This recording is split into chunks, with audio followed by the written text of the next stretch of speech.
Well, good evening, everyone. Welcome to Big Night of Racing. We have Monument number 3 for the ECRO World Tour season. If you joined me last week, we covered the Tour of Flanders. Here we are in France on some new roads for Paris, Roubaix, on the Sacre Bleu route. Probably the first time you've seen it, unless you did some of the events that have been held by Zwift. Follow the women's Paris Roubaix. A big field assembled again, 166 riders taking this one on. We are on board with uh, Adrian Le Griffin, winner from last week.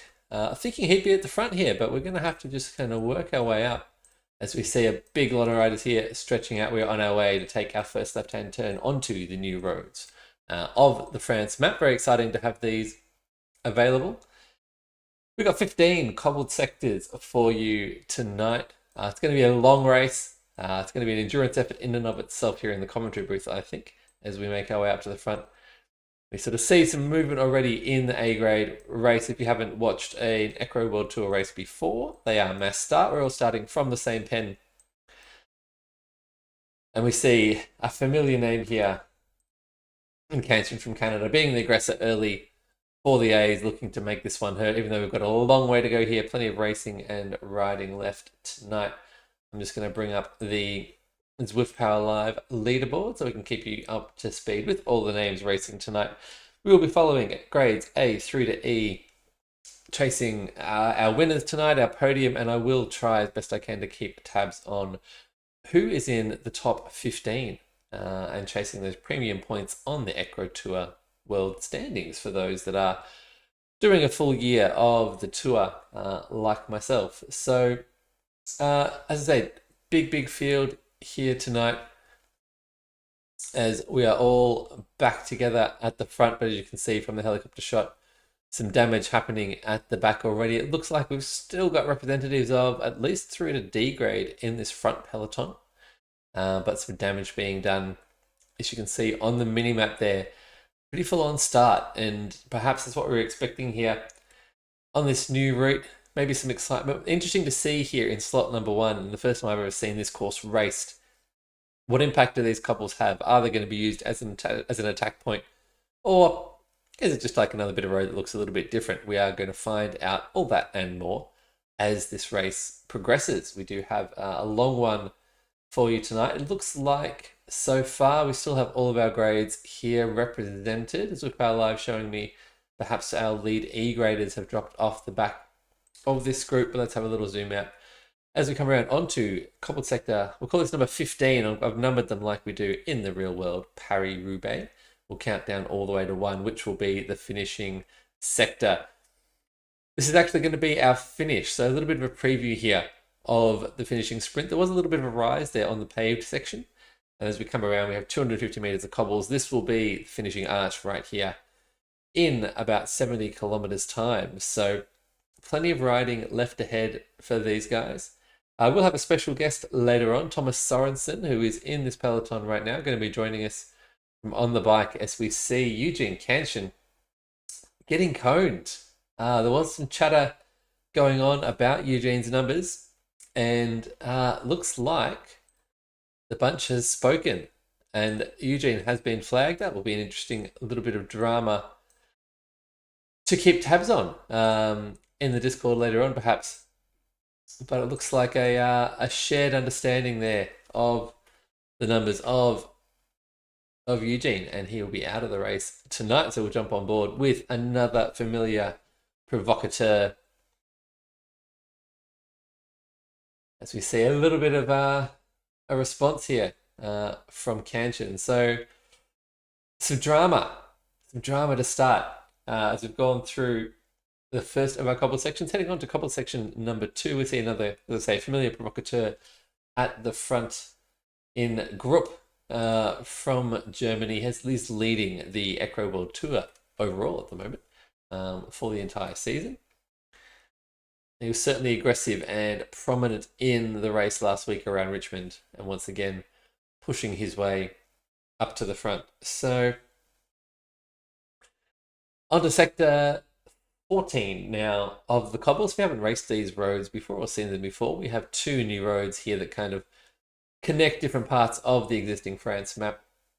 And this one has 2 sections of cobbles. The other road that will come through has one longer section of cobbles. So we are sort of seeing this becoming a little bit of an attack point. We did wonder what impact this would have.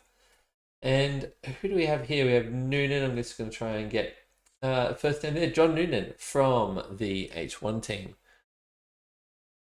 Taking advantage here on the cobbles and looking to stretch this one. Not giving him too much of a leash though. We've had the first call for the bees just to let these A's go. As a B grade rider, I know that feeling. And every now and then you feel like maybe it's the split. Maybe we could just, if we just let the A's go, we could take it easy. Not going to happen. Usually there's one B that thinks maybe they can hold on to the A's and it all kicks off again. As things do settle here, let's have a look at some of the other grades that we do have represented here tonight. We've been with the front of the race so far. So B grade still has 29 riders here in this front peloton. The A grade has 37. Our C grade, so still 9 here in the front group. So 6, sorry, new update. So a little bit of damage there done to the C grade race already with a pretty hot pace. We're seeing some pretty serious heart rates going on here in the group. A few C grade riders still in attendance as we turn on to the second of these new roads. It's cobble section, sector number 13.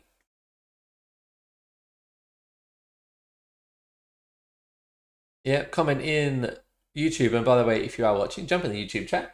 Another great way for us to pass the time here and get the most out of the racing. Let me know if there's anyone you want to follow in particular. We're on board with Thomas Sorensen from Sisu and the Kaboom Cycling Racing Club, and he will be on board live in a little bit. We're just going to let this race sort of settle a little bit before we kind of see if Thomas wants to have a chat to us and get the onboard experience. So I might just do a quick run through of the current status. Now let's get Thomas on board and see what the experience is in the peloton today. So as mentioned, still a big A and B peloton up front, 72 A's and B's here with the front of the race, all nicely tight and bunched. We do have 6 C grade riders in with us. We have Mark Wheeler, we have Kevin Vandermark, we have Carlos Carvalho, Ian Cox, Wayne D'Agostini, both prominent last week in the Tour of Flanders.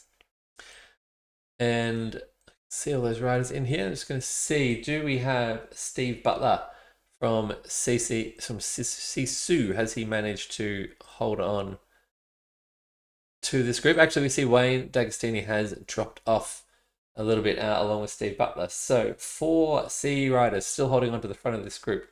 Mark Wheeler, Kevin Vandermark, Carlos Carvalho, and Ian Cox still in the group. Going down the field now to our D graders. Alberto Rodriguez. Actually, looks like Alberto holding strong here at 3.9 watts a kilo average, actually in this front peloton, which I do actually say. See a yellow dot there, and it is starting to stretch, so we're going to get back there shortly after we just go through our E. So Alberto Rodriguez has taken the lead over a big chasing group.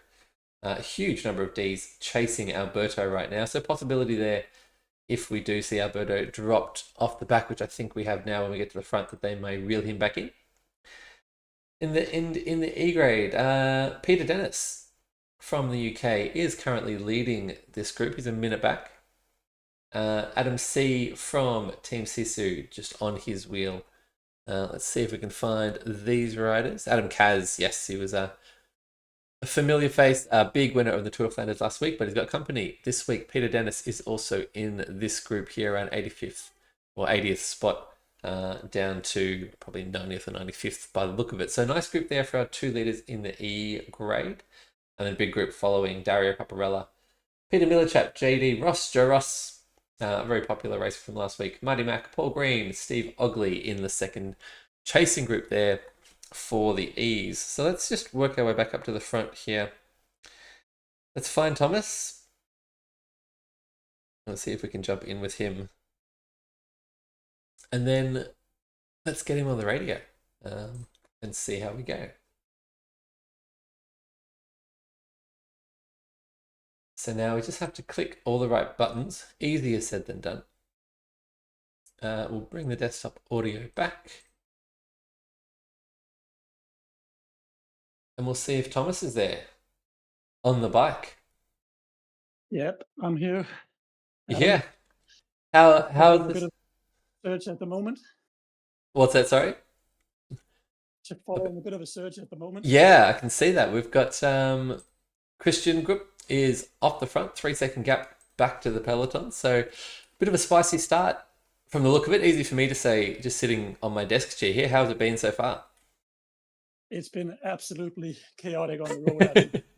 Very dramatic interlude so far. Eugene Kenshin, the guy I was betting on to drag me to the finish, he's been flagged. I saw that. Yeah.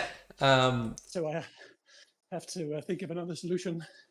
Yeah, it's a very, very dramatic start to the race, as we see. So I'm sure. Lots of Yeah, we're lots gonna. of Yeah, shoulder rubbing, screaming and shouting. yeah.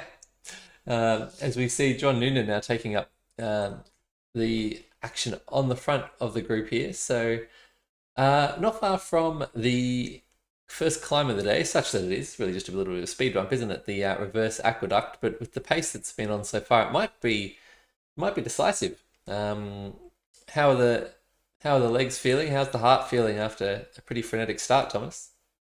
Yeah, we need to settle down a bit for me, but just get over the aqueduct and hopefully get a bit of a rest. Yeah. On the following KMs, and then we'll see. I do imagine it's going to be a bunch race for lots of the time. You would too flat for anyone to make a difference. I think so, and it's a big group. So still 35 A grade riders in the front, 23 Bs up in this front group, and even some Cs and Ds holding on. So, well done. Yeah, their competitors might have something else to say about it, but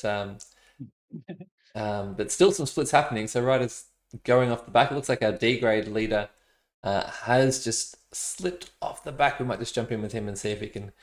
We'll see. We'll jump in with who have we got here? Alberto Rodriguez.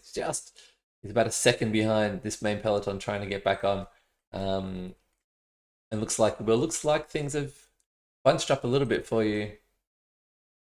Yeah, group's gone off again. Nope, and yeah, it never.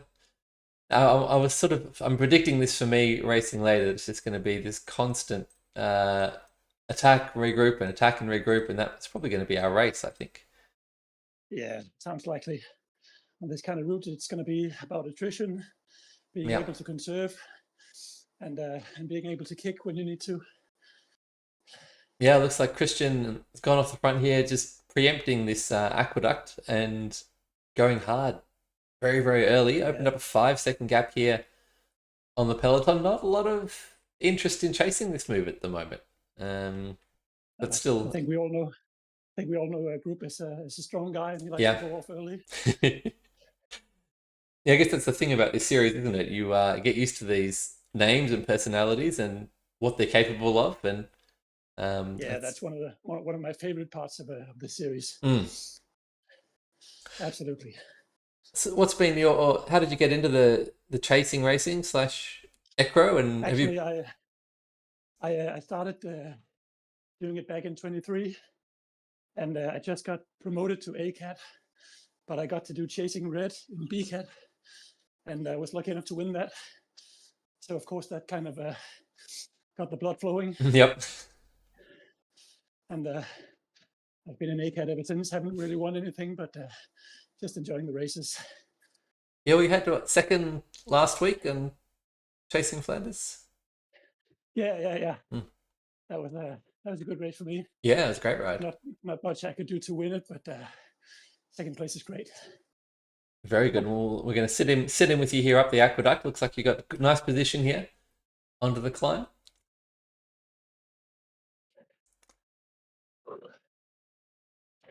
That gap to nice Christian.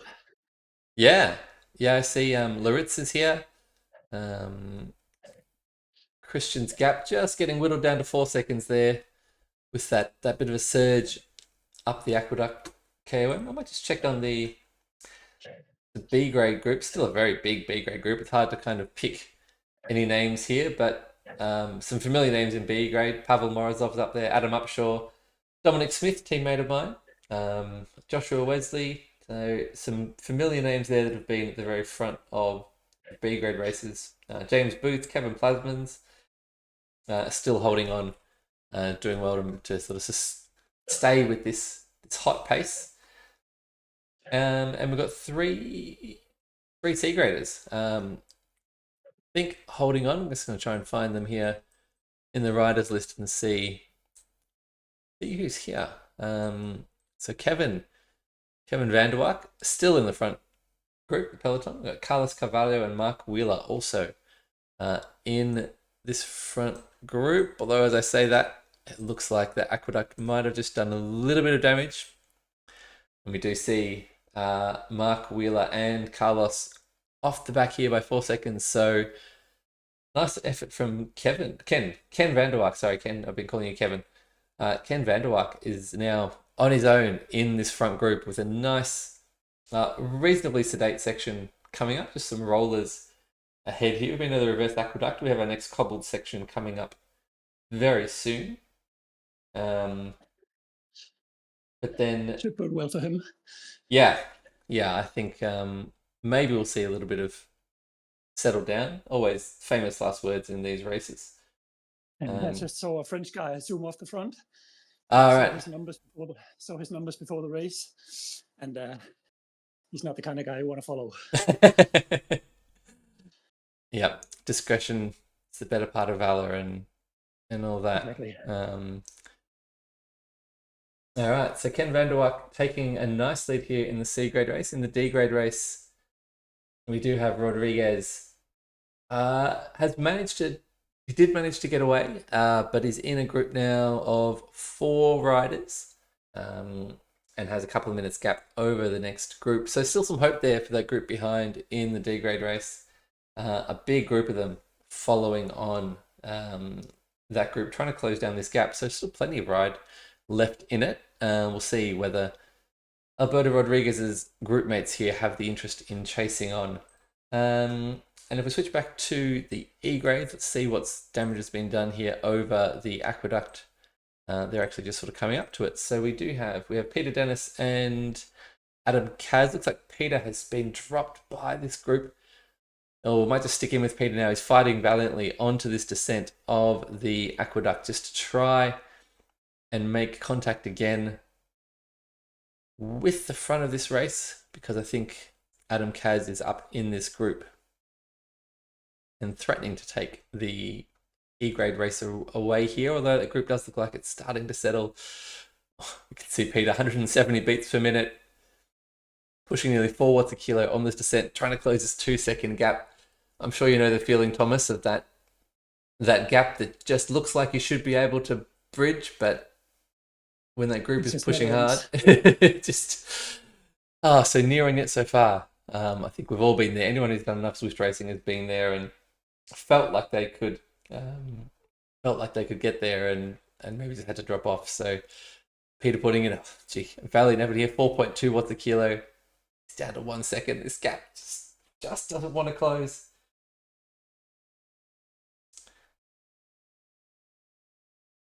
Comments in the chat. Stefan Haycock, lovely to see you. Stefan, I might see you on the racetrack in a couple of hours when we get out there. And Kenneth, welcome. A new viewer on the channel as we watch Peter Dennis just... I want to say he's closed it, but he hasn't quite. It's almost in the draft. Look for some much needed recovery here. Any action up at the front of the race, Thomas? Do I need to swing back to the peloton? The French guy is still a couple of seconds ahead. All right, we'll come in. One of my teammates chasing, but looks like he'll stay away for a while. All right, so for Ken in the chat, Ken Kniff, our first time viewer. So what you are watching is a race on part of what's called the ECRO tour. And so this is a tour virtual racing on the Zwift software platform. And we're watching a bunch of races all over the world. They're riding in their garages and bedrooms and lounge rooms and wherever they can put a stationary bike and connect it to Zwift, and all coming together for our digital equivalent of Paris-Roubaix. So we've got a 73-kilometer course today or thereabouts. So a big long race through a virtual France world. Plenty of cobbled roads to ride over. And this is part of a year-long series that follows the World Tour, and these races, including myself, like to race across many of the major events, the Grand Tours and the Classics and the big one-day races. So very good fun. If you've never tried it, I do encourage you to jump on, especially if you enjoy the in real life racing, which it sounds like you do, Ken. So thanks for tuning in. Ask me any other questions that you might. Stefan is out. Stefan raced in real life this morning, so that's one less A-grade rider to drag me around this morning, or tonight. All right, well, good, nice effort there from Peter. We've stuck with him for a while. He did manage to jump on, so we've got 2 riders in the peloton for the E-grade, and now we're back with the front of the race. It looks like, well, this actually looks like the women's race, Thomas, with the crosswinds and almost some echelons forming here. We've got a lot of little groups. Yeah, I haven't felt the crosswinds yet, but generally try to keep my nose out of the wind. Very good. Looks like the smart tactic at the moment. Looks like this is all going to come back together. Adrian the Griffin being brought back now, and this group swelling again. Let's have a look, see if there's any damage that's been done. So 34 A-grade riders, so that's still a big group. Only down to 21 in the B-grade field. So some damage being done to the B-grade legs, as you would expect. Actually down to 19 on Zwift Power Live now. So now we've got another little pause. You take a breath, Thomas, and wait. Believe me, I am. We'll wait and see who is going to be next. And do we have that? Is that move happening already? I'm trying to get to the front of this race to see. It's our friend Loritz just rolling off the front here. I'm trying to figure out whether this is it's 5.7, 6 watts a kilo. So a serious attack here. Bit of a counter attack from the coming together. These riders. I've made an oath with Lauritz that we have to sit in less and attack more. So it looks like he's sticking to the oath. I think so. Keeping up his part. Indeed, it looks like his heart rate monitor is faulty or not connected. So hopefully that's not an issue for him. I think we've seen plenty of Loritz racing. I'm sure it won't be a problem for him. He doesn't look like he's putting out superhuman numbers, but he's putting in a strong effort here, and has attracted a bit of interest. We've got a group of 5 with a little bit of a gap back to that main group. So I hope you enjoyed your 1 or 2 breaths that you got there, Thomas. We're back on at the front. So we're now 18 kilometers in, so onto cobbled section, so sector 11. Back onto these new roads. As we see a very stretched out peloton now at the front. Loritz just being absorbed back in. We'll see whether this is going to be coming together, or is this just another springboard for another counter attack, as we see Adrian the Griffin pushing 6 watts a kilo on the front of this one. He's not done yet by any stretch of the imagination. He's going to kind of take the initiative here. You see a very, very stretched out snaky peloton. Thomas, looks like you're still safely embedded here with plenty of wheels, which is good to see. Yeah, it feels all right still.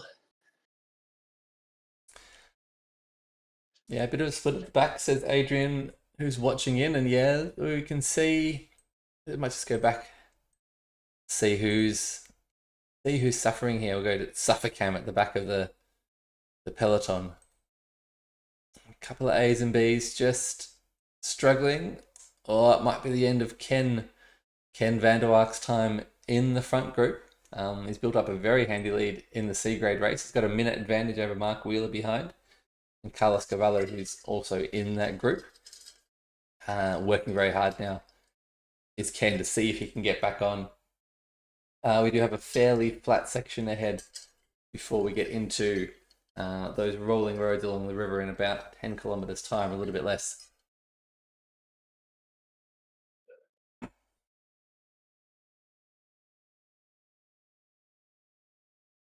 We're just sitting here with Ken, and the pretty decisive moment here for the C grade race. It looks like it might just be a little bit too much. He's not getting any help here from his B grade compatriots, being left all alone trying to close a 5-second gap to this rampaging peloton up the front. And it looks like we might have some more aggression off the front of that, which is going to make Ken's job even harder. Let's get back up to the front. See what's happening here.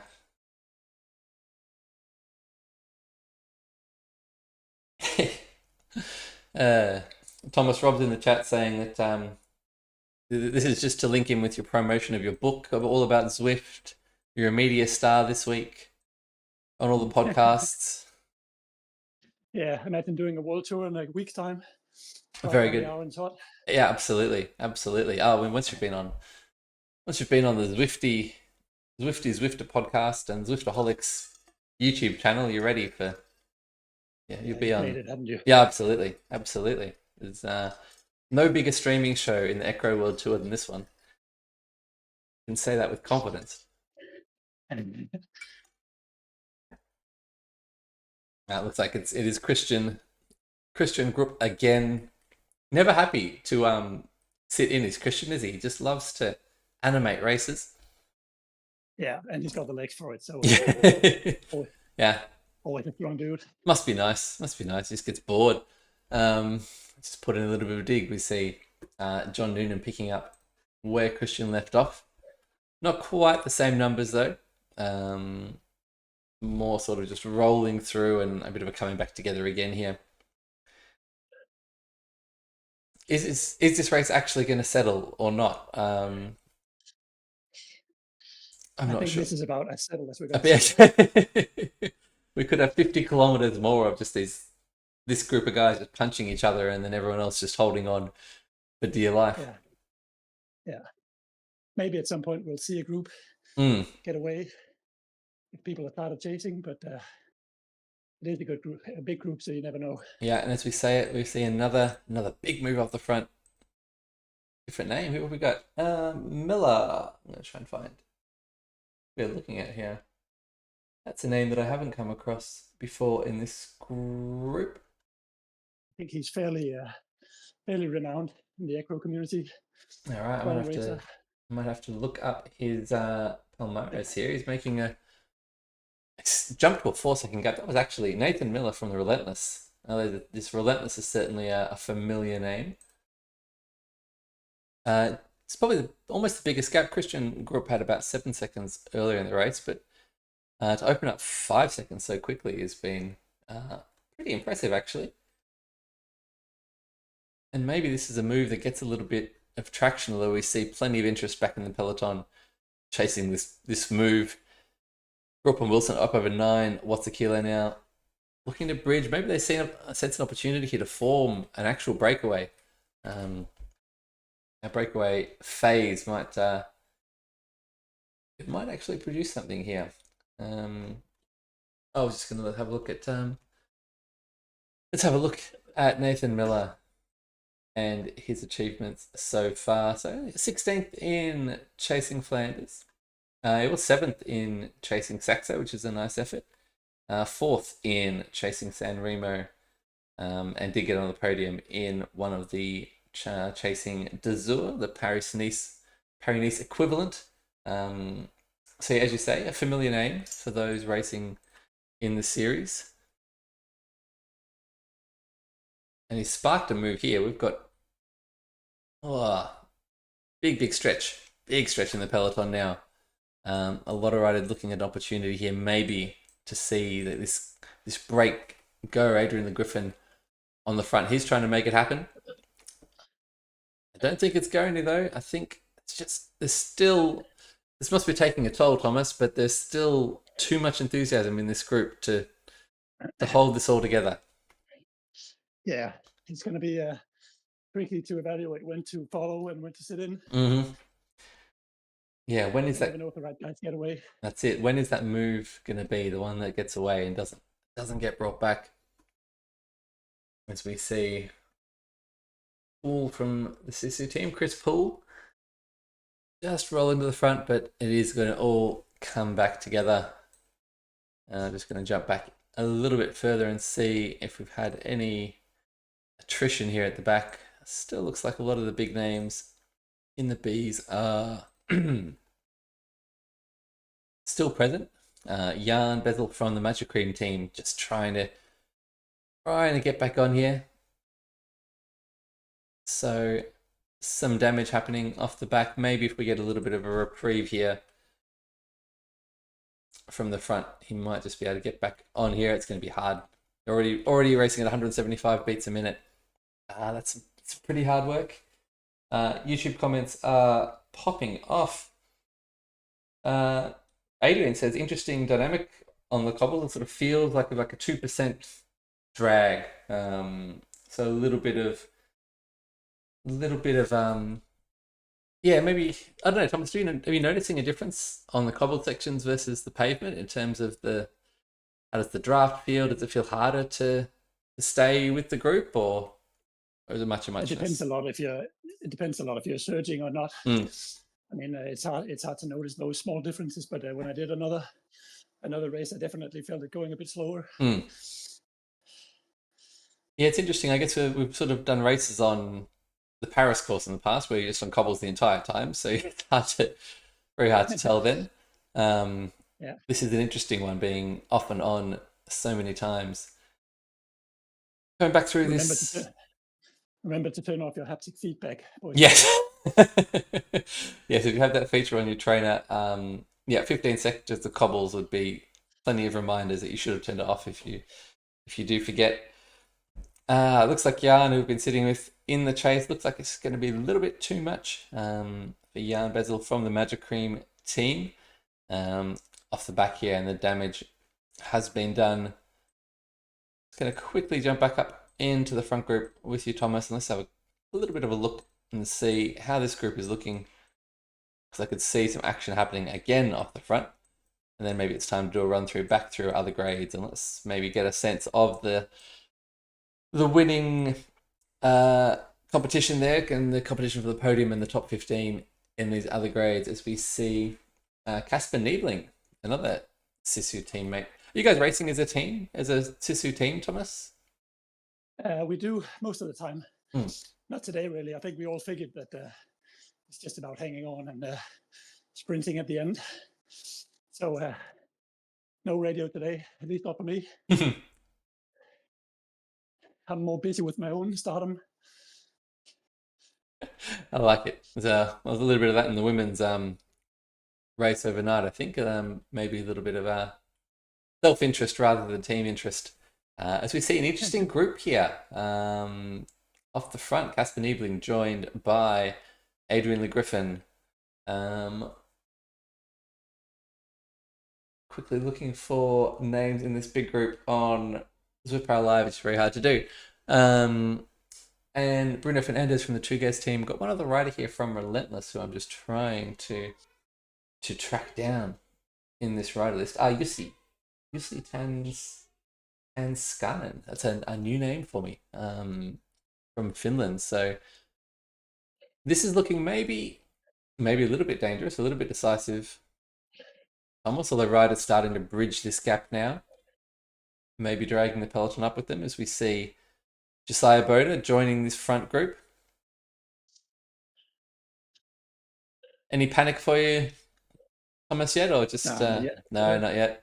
No, I think my teammate up ahead. Very true, very true. And I think your instinct is right here. It looks like there's still plenty of interest at the very front of that peloton to bridge us across, and there's plenty of wheels here. Although Adrian Le Griffin is very determined to break this apart and make this the decisive move. It looks like No, no, we've pulled up. Oh, maybe either a dropout or he's just going to rest the legs here. I know, back on the power now. As Jussi Taskanen takes it up again. But yeah, no real coordinated group effort. Just yet a few individuals throwing some punches, trying to get off. We've seen what looked like dangerous groups, but yeah, that peloton still enough eager, willing chasers. Peloton. Adrian throwing a comment in the chat. I think he's pretty interested in seeing a breakaway go here. It doesn't want to happen. When you're one of the strongest riders, you have to do it yourself, and he is trying. Yes, yes. Oh, it's easy for him to say, of course. Say yes, come on, everyone, work a bit harder. I'm sure we've got plenty of riders here that are hanging on for absolutely dear life. As we see, a few more riders shelled by that effort. I've seen McCain from the Foudre Measure Cream team, Nick from Electric Sprint, unfortunately off the back as well, drifting back to our next group. So our B grade peloton down to just 12, 11 B graders left in the front group. So we could do a quick run through. Niels Ritbrook from Coalition, James Booth, Adam Upshaw, Joshua Wesley, Carlos Cunha, Frederic Jubel. Familiar names there. James Bernard from WMZ, a new name for me. Nice ride from James. Kevin Plasmans, Pavel Morozov, Matt Nelson are our B grade riders still contending in the front group. So I think there were nearly 40 or 50 B grade riders signed up. So an attritional race so far, but still pretty big group there. We'll see how these riders going through this next section. So there might be some aggression here. We do have the risers here along the river. I do see some A graders pushing off the front, but I don't want to neglect our other riders. So I will go back and check on our other grades. We see plenty of action in the chat today, which is good fun. Adrian and Rob, good to see you in there.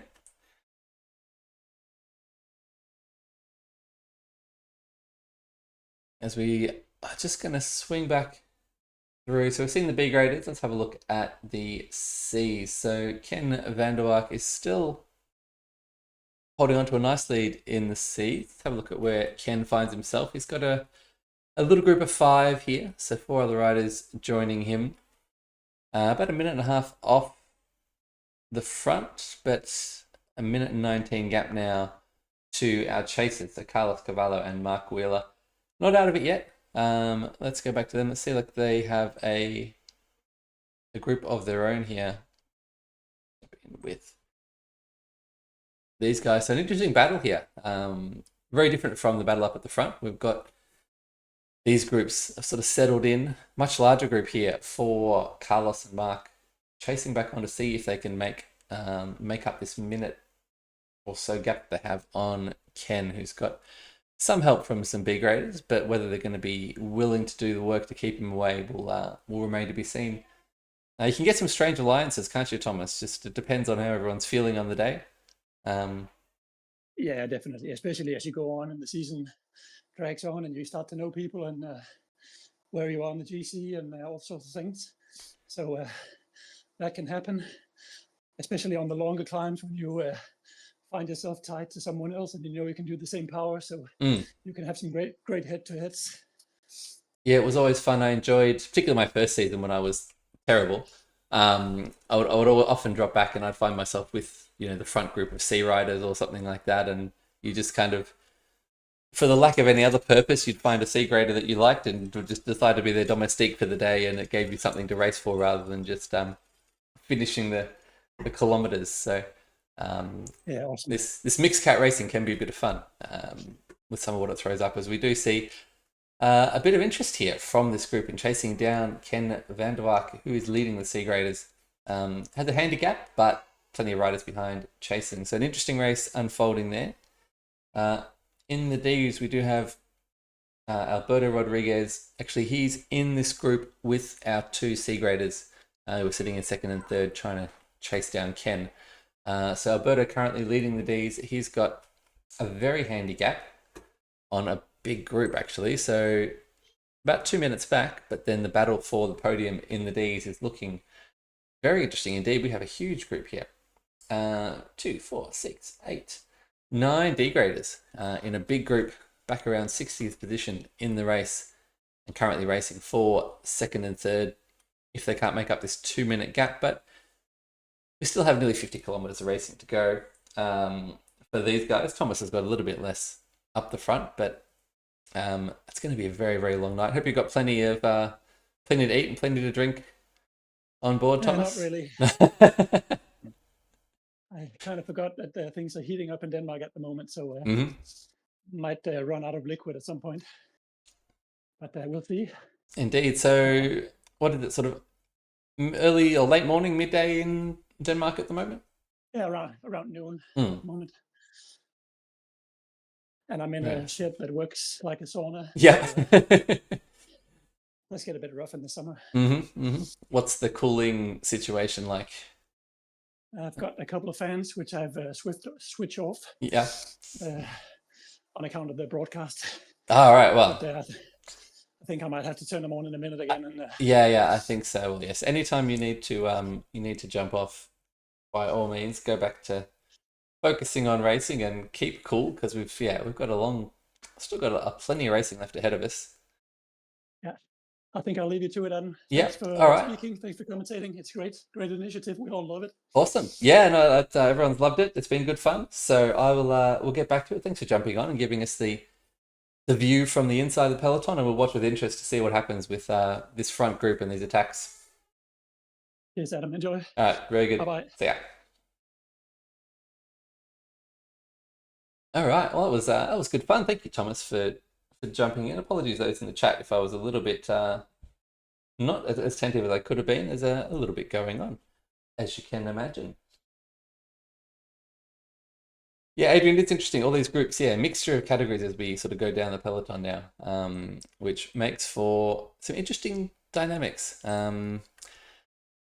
Now, I do just want to recap on the E-grade race because I've been a little bit remiss in them. It looks like Adam Kaz has got himself a nice bit of a gap here. I'm just going to try and find him. We'll go Dario Paparella, currently in third. And we have a bit of a group here. So it looks like Adam Kaz has got about 42-second gap on Peter Dennis, who we saw just dropping off, or just working to chase on before, actually, and did get back on, but maybe it's been one surge too many for Peter. So Adam Kaz currently leading. We'll get back to him. Peter Dennis in second. It's got about a minute on this chasing group. Dario Paparella, Joe Ross, Paul Green, Peter Millichap, and Steve Ogley. So 5 riders here chasing down Peter, and at the moment racing for third, but possibly second is within striking distance, and then we'll see what happens. Let's work our way back up through this group and see if we can find Adam Kaz and see what situation he's got himself in. So in with Peter Dennis now, currently second in the E grade, and it looks like he's been stranded. So poor Peter is in no man's land at the moment. Fairly sizable gap ahead, and this group coming back pretty quickly now, 55 seconds to the group behind. So we could see Peter reeled in, and we might see a big group racing for second and third in the E-graders if they can't catch Adam Kaz, who we'll see if we can find out here on the road before we go. Here we go. Looks like, yeah, it's a nice ride from Adam. We found Adam. He's got a nice big group here, sitting in about 80th spot. Nice big mixed cat group. So safe and sound for Adam Kaz. As we saw, Peter behind him, all on his own, dropped off this big group. And so this looks like another fantastic spot for Adam. If he can keep this up, he will be back-to-back winners in Monuments. We saw him take the win quite convincingly in Chasing Flanders last weekend. So an interesting battle there for that E-grade podium. We'll come back and check on that. So the Ds, we've got a runaway leader in Alberto Rodriguez, but then another interesting battle for the podium and those other positions. In the Cs, Ken van der Waak still leading, but he does have some chasers there in Carlos Cavallo and Mark Wheeler, Currently a second and third, trying to close about a minute gap back to him. And then a big group chasing behind, with some names that we saw from last week, Ian Cox and Wayne D'Agostini in that group. Sort of round out that top 15. And then let's get ourselves back up to the front. I have Christian Group here on my companion app as my go-to, because you can almost guarantee he will be at the front of the race, and indeed he is. So looks like no decisive break has gone away yet, but another big move going off the front here. Thomas, good thing he's off the radio, because he is pushing some big numbers here, and he's maybe sensing that this is the move to go with. We've seen him keep it cool and calm, and he's been really saving his legs. Hasn't chased anything with any, he's just been letting everyone else do the work. Some smart racing there, but maybe just feeling like this is the time, because he's doing the work here to try and bridge this gap as we see this attack stretching again. The B graders sitting out of this one. They're letting the A's have their battle. And so another new name here at the front. Jean Fauconnet taking up the initiative here, along with Brian Bishop, who we've seen plenty of. And Carsten Niebling also in this group. But again, it looks like just too many strong legs on the front. It's got to be doing some damage. You kind of feel like this can't go on forever. Not when we've got 72 kilometers to go and we're seeing these relentless attacks raining down and counterattacks going over the top. It's really aggressive, exciting racing happening here. We see our Finnish rider, Jussi Tanskanen, taking advantage there of that little lull on the catch. Surging over the top, some big numbers here. From Jussi, from Wilson behind him. Christian Group doesn't want to let them get away either. But we can see the numbers in the peloton, 11 watts a kilo there from Larocque. So they're letting absolutely nothing go here. Yes, I do. Christian never disappoints. Indeed, he does not. Very reliable to get back to the front of the race quickly. And yeah, not a lot of cooperation yet. We've seen these little groups here, and again, we've got 4 here. Jussi, Larocque, Wilson, and Group. A little bit of a gap, but I mean, there's still strong riders here. Adrian the Griffin just patrolling the front of the peloton. They're holding this gap to 3 seconds. 4 seconds now, but not letting them get too far up the road. Never know. This is, tired legs, and we've seen plenty of attacks. All this front group has to do is just ease off. If these riders at the front here just decide that they're going to put the queue away, we could see this group get away and have a leading group finally, but it looks like it's not going to be this one. Peloton stretching, but not snapping just yet. 5 second gap. Have a look at the back and see if this has done some damage as we turn on to the new roads again. So coming up to sector number 8 of the cobbles.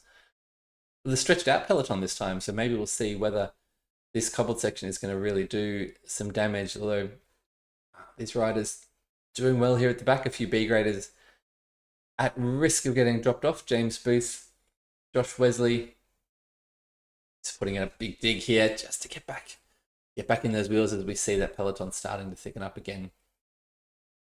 A little bit of easing of tensions just for the time being, but I'm not looking forward to racing this. It is every bit the incredible battle that I thought it would be up the front of this race. It's just almost no time to settle, just a attack followed by counter attack. And a lot of riders here very keen to make an impact here and just get away. And I think you sort of feel like if enough of these really strong riders could get away, they probably could form a break, but we haven't seen that level of cooperation between the strongest riders in the group yet. And maybe we've got some tired legs from all these attacks that have been raining down, as we do see those riders managing to hold on for now, we'll say for now, as we come through that banner again. Onto section number 8. Yeah, still a lot of big engines, absolutely. Adrian and Stefan, despite the attacks, there's still some very strong riders here. And speaking of which, we do see another move off the front. Let's see, who is it? Who has taken up the aggression this time? Some big red numbers here. Seeming to happen more and more now. These attacks are just another level of intensity that's coming into these now. They maybe riders have seen that so many moves have gone and just not done it. They're like, okay, if I'm going to make it stick, it has to be, has to be serious. We've got to go orange numbers, 10, 11 watts a kilo to force that gap and really sort of break the hearts of the riders behind. And we see Nathan Miller trying to do that right now. Christian Grupp pushing some big numbers, over 8 watts a kilo behind him to see if he can close that gap. He gets under the wheel now. And these two, do they have the strength? Do they have the coordination to get there across? We see Polly in the background. He doesn't want to let this get away. We do see a call from the peloton to just let them go. I know the feeling. I've been there, and now on to sector number 7 for the cobbles. So over half of our cobbled sectors are done now, and we're roughly halfway through this race as well. 5-second gap now to these two riders. Nice work here from Polly from France. He's worked his way across. Alessandro Polli, so teammate of Adrian Le Griffin, actually. So maybe some tactics coming into play here. Just sending a rider up the road. And perhaps this is Adrian Le Griffin just laying the groundwork here for some numbers in this front group, as we see another rider here pushing across to Josiah Boda. Sensing the threat, feeling like this could be a decisive break. He takes off big red numbers. He gets across this 5-second gap pretty quickly, actually. So looks like even though there is a clear gap here, these riders have still got enough in the tank if they really want to put in the effort to jump across. A little bit of shouldering of arms now, and this is dangerous. Very, very dangerous for this peloton now as they just sort of fan out across the road. We're sort of seeing sub 4 watts a kilo here. And there it is. There's the move from Adrian Le Griffin. We said maybe he was setting something up. He just waited for that peloton to ease up. But strange. Maybe I don't know what that was. A dropout. Maybe a connection issue there from Adrian Le Griffin. Looked like that was the move to get across that gap, close it down, go up to his teammate, and then have the numbers. They probably could have just broken this race apart with that move. But yeah, all of a sudden went from 11 watts a kilo to almost none. So interesting things playing out here. Not yet a real shape to this race. Still that 4 or 5-second gap exists. But Christian Sorensen pushing 5 watts a kilo back in the peloton. In this group at the front. I mean, they're working, but they're not really trying to crack this one open and force it. And maybe that's just a case of tired legs here. But we're going to have to see some serious work and some serious cooperation here if a decisive break is going to go. We see some interest in it. Certainly Nathan Miller, Josiah Boda pushing up over 7 watts a kilo there on the front of this group. We do have Christian Grupp in here. We know how strong he is. Alessandro Polli, a new name. Teammate, like we mentioned, of last week's winner, Adrian Le Griffin. And this gap just sort of holding steady. Who's doing the work here? At the back, we see Wilson from the Sisu team. Loritz, Bishop from Relentless, all doing the work here. So there's wheels here to follow. If these riders have it in them to chase this front group, and now maybe this is a nice view as we roll through the countryside here of this peloton stretching right out. Oh, where does it snap? And does it snap? We can see riders off the wheel everywhere we look, just struggling to close that gap. But still just not the decisive move. Must be some tired, frustrated riders in this peloton now. Nothing is sticking for these guys. They're persisting at the front here with this gap, but it's closing now. We see in 2 seconds.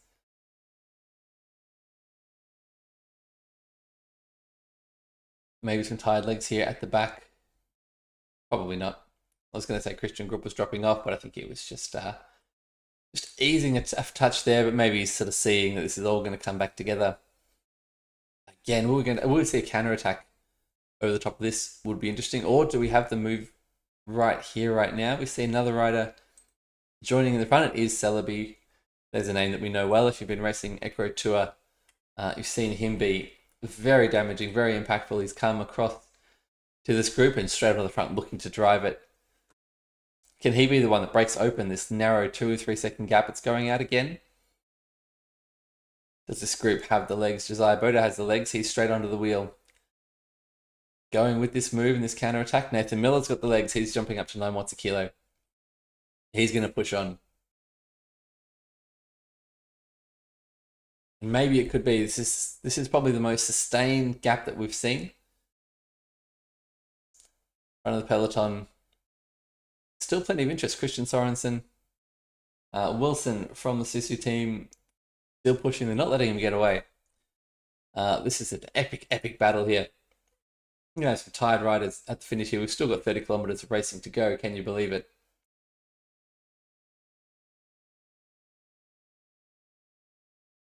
I don't want to cover the other cats, but it's hard to turn away from this right now. Let's jump back in to the peloton and sort of see happening. This long snaking stretch of riders. I haven't seen anyone distance from this though, so it seems like the peloton hasn't been surging. Just a steady effort.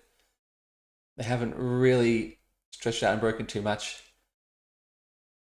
Here we are, all back together again. So quick recap of the numbers. We have 29 A-grade riders here in this front group. Looks like a little bit more attrition in the Bs, which I didn't quite catch there. So James Bernard and James Booth now off the back of this group in our front group of 10 Bs. Cut down to just 8. So Morten Andersen, Niels Rietbroek, Adam Upshaw, Josh Wesley, Matt Nelson, Pavel Morozov, and Kevin Plasmans, and Frederic Jubrel. Holding on. Simon Fox in the chat. I hate flat races. Yes. Anyone who's raced these mixed cat races knows that the flat races are a misnomer. They are not easy because there is generally no decisive moment. There's not a feature that really breaks up the groups, and even if you get dropped, at least then you know. I couldn't make it over the volcano. I couldn't make it over the epic KOM, whatever it might be. You don't sort of have that natural break point. And so this is what happens, this relentless attack, counter-attack. Almost no time to rest, and we see this group far from done yet. Still pushing in a little bit of a split here to a much bigger group. Are we going to finally see some coordination? Celebi wants it. He's pushed on, but it seems like his group mates here not as keen. Been left on a bit of an island here. And just winding down these watts again is not going to be the decisive move. So 45 kilometers in. We are heading up the aqueduct the other way now. So this, on these very tired legs, why have we gone back to me? Let's not do that. Let's get back in with Christian and see how these riders take on this climb. So normally the aqueduct, not a hugely impactful feature. We saw it coming up the other way that it was an effort. It certainly put some riders to the test, put some hurt into the legs, but not a hugely damaging section of road.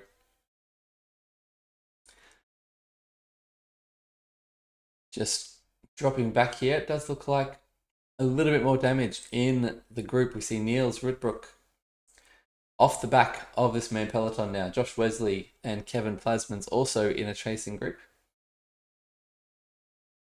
So then there were 5 in the B grade race. So rate of attrition, as it so often is in these. We'll jump in with Pavel Morozov now. He's done well here. He's held on. So Morten Andersen, Pavel Morozov, Matt Nelson, Adam Upshaw, and Niels. Oh, so Niels off the back actually. So only 4. 4 Bs currently still in contention here for the win. Paris-Roubaix. Rob, to your comment earlier, if you're still listening, I do try to go with Paris-Roubaix. I'll try and say Paris-Nice as well. Respect the local place names. As you know, my pronunciation is far from perfect. I do try. I like to do it well. Sometimes these names just are beyond my knowledge, to be honest. Particularly when I see them for the first time on a live broadcast and try and do Finnish or Belgian or Danish names. Not languages I have studied, I have to confess.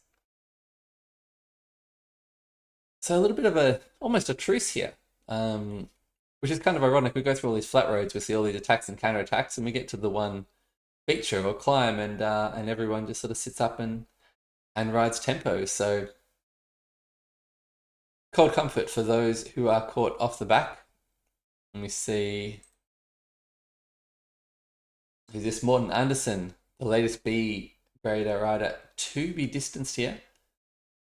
He cuts a lonely figure here, hoping maybe that this group just eases off the accelerator for just a bit, for a moment to let him get back on. It's pushing 3 watts a kilo. It's probably not going to get it done. We can see that heart rate 187 beats per minute. So huge effort here from Morten, trying to hold on this brutal threshold effort and all these over-under intervals that come on these flat races with these A-grade attacks. It looks like with 2 A-graders now pushing off the front, that might be Morten Andersen's day done, although still certainly in contention for a very high place finish and some really nice points in this Class 1 race. 500 points on offer for the winner, which is no small bickies whatsoever. So the exciting news is if that is the end of Morten's contest for the win here in Paris-Roubaix for the B grade, that will leave us with just 3 riders in B: Pavel Morozov, Adam Upshaw, and Matt Nelson from Relentless, our only surviving Bs in this incredibly attritional race at the front. And let's go back up again and see, before we do jump in, we do overdue a check-in, I think, with our other grades. We can see what's happening with the As. We know what's happening with the Bs. We had some really exciting battles happening further down the field as well, and some long chases and groups coming back together. So now that we're over that aqueduct and maybe things settle, relatively speaking, with the A and B grade peloton up the front, let's go and see what is happening further down the field. So we left the Cs. We had Kevin van der Waak all on his own at the front of the C grade race, having held on to the peloton impressively for a long time, all on his own. Looks like a nice group here for Kevin. And so a few of our dropped riders from before falling back here, and a nice little group supporting Kevin as he tries to hold on to this lead. So handy gap here. Looks like I've got the Zwift Power live gap. I'm just going to see if I can find the in-game gap and make sure. Yeah, so 1 minute and 6 seconds between Kevin and a chasing group, which includes Mark Wheeler and Carlos Carvalho, who at the moment are occupying our 2nd and 3rd positions on the podium. If we jump back to that group, they should be in this group here. Yes, here we are. So about a minute gap.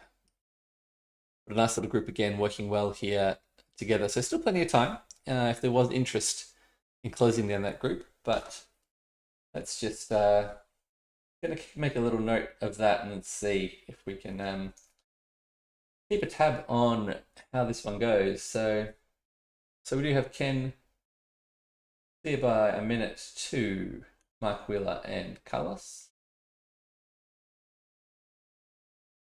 And then sizable gap, about 2 minutes back to our next peloton of C-grade riders. So a few back here. So a nice little battle emerging. Let's see if we can jump in with the next group of the C-graders. And who do we have here? So this group currently racing for 4th. We have big number of riders. Actually, this is going to be some major points decided in here. We have 2, 4, 6, 8, 10, 12, 14, 16, 18 C-grade riders here in this group. So this is the C-grade peloton well and truly here. So the top three are up the road, but the battle for the points will be in with this group. So let's see if we can find a name here. Maybe Lee Zambino.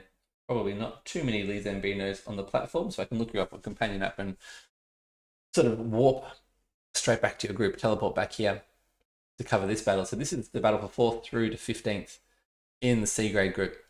So if we do have time, and they're making pretty good time at the moment, should see the finish of this group before we need to wrap up for the day.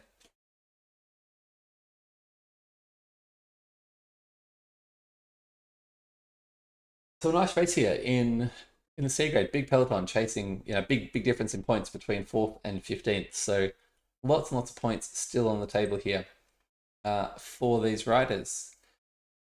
We do see some D-graders in this group. So, okay, so this group here, the C grade peloton, is also our D grade peloton. So we have 2, 4, 6, 8 riders here in the D grade race. They're currently occupying positions 2nd through to 9th.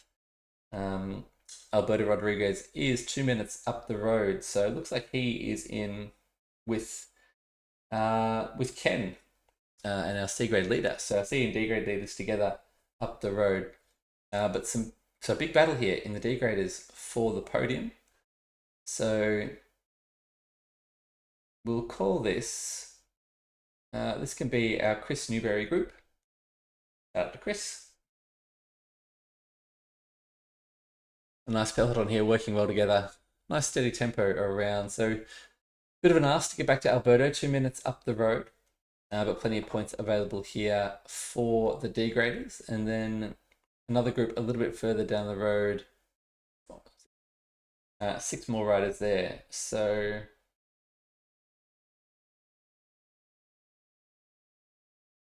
that'll be our other points chasing group. So let's have a look if we can find these guys. Let's have a look at who is going to be in the mix for the points. And it is this group here.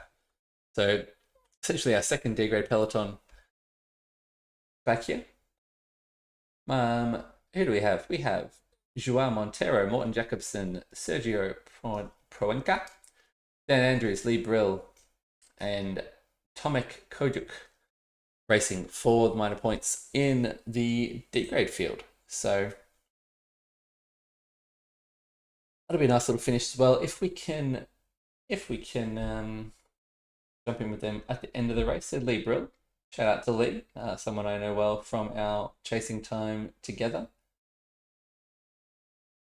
And this group will be chasing the rest of those points in the D grade race.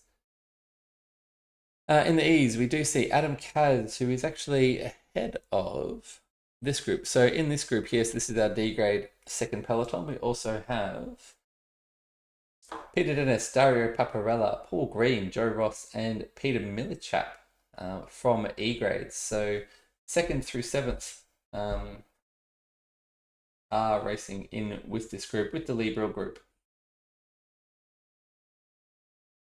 This is going to be our podium group for the Ds, and then it's broken up a little bit further back. We have Steve Ogley, S. Marin a bit further back, Kim Bryan, Marty Mack, LC, Birgit Jast, and Toby Jast are kind of filling out the rest of those points.